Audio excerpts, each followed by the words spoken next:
10 محرم الحرام عاشورہ کا دن کہلاتا ہے۔ عاشورہ کے روزے کی بہت فضیلت ہے۔ سرکار دو عالم حضرت محمد صلی اللہ علیہ وآلہ وسلم جب مکہ مکرمہ سے ہجرت کر کے مدینہ منورہ تشریف لے کر گئے تو آپ نے دیکھا یہودی لوگ عاشورہ کے دن یعنی 10 محرم الحرام کو روزہ رکھتے ہیں۔ آپ صلی اللہ علیہ وآلہ وسلم نے یہود سے پوچھا، تم لوگ روزہ کیوں رکھتے ہو؟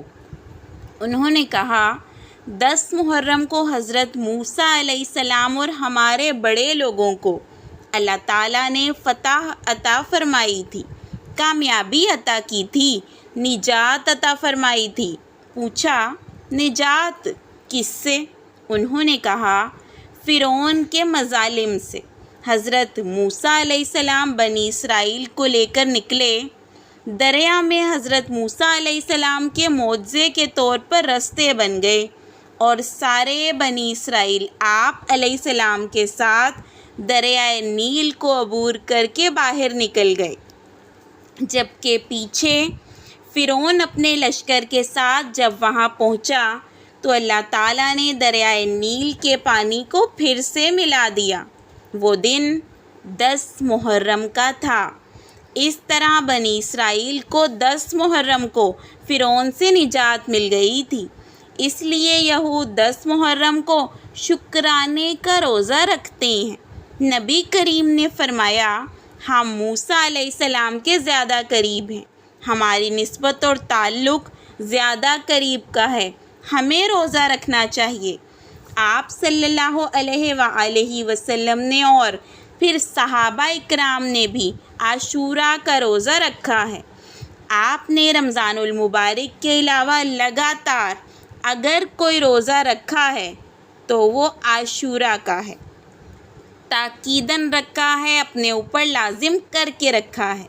بعد میں جب رمضان کے روزے فرض ہو گئے تو پھر آپ صلی اللہ علیہ وآلہ وسلم نے اختیار امت کو دے دیا کہ روزہ رکھ لو تو اچھی بات ہے، نہ رکھو تو لازم نہیں ہے۔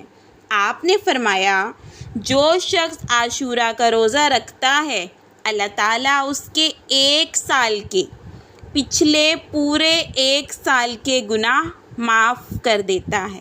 اب یہ کتنا بہترین ذریعہ ہے اپنے پچھلے گناہ معاف کروانے کا۔ مستند سند کے ساتھ یہ روایت موجود ہے کہ پچھلے 1 سال کے گناہ اللہ تعالیٰ معاف کر دیں گے صرف ایک روزے سے۔ پچھلے 365 دن کے گناہ معاف، کتنا بڑا اللہ کا احسان ہے۔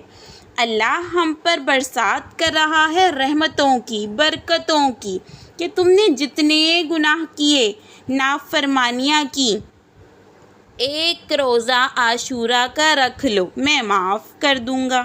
تو اس لیے 10 محرم کا روزہ خود بھی رکھیں، اپنے چاہنے والوں، ماننے والوں، رشتہ داروں، بچوں کو ترغیب بھی دیں، لیکن لازم نہ کہیں، خاص کر بچوں کو، کیونکہ گرمی ہے تو لازم نہ کریں۔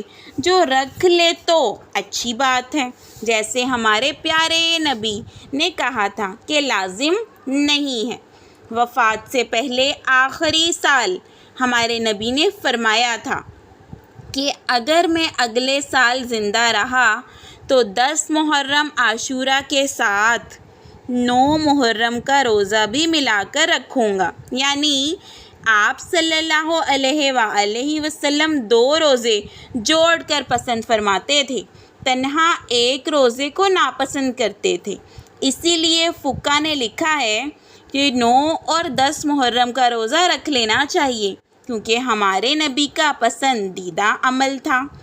اور 10 محرم عاشورہ کو صدقہ و خیرات کرنا چاہیے، اور جو اپنے گھر والوں کا بھی کھانا پینا زیادہ کرتا ہے تو پورے سال اس کے رزق کی کثرت رہتی ہے۔ کوشش کریں اپنے گھر والوں کو بہترین کھانا کھلائیں، بہترین دعوت کر لیں، انہیں کوئی اچھی چیز کھلا دیں، پورے سال آپ کے رزق میں برکت اور وسعت رہے گی۔ 10 محرم کو روزہ رکھ کر افطار سے پہلے صرف 11 بار سورۃ اخلاص پڑھنے سے دولت کے خزانے ملتے ہیں۔ ایسی جگہ سے دولت، روپیہ، پیسہ آئے گا کہ جہاں سے آپ کو گمان بھی نہ ہوگا۔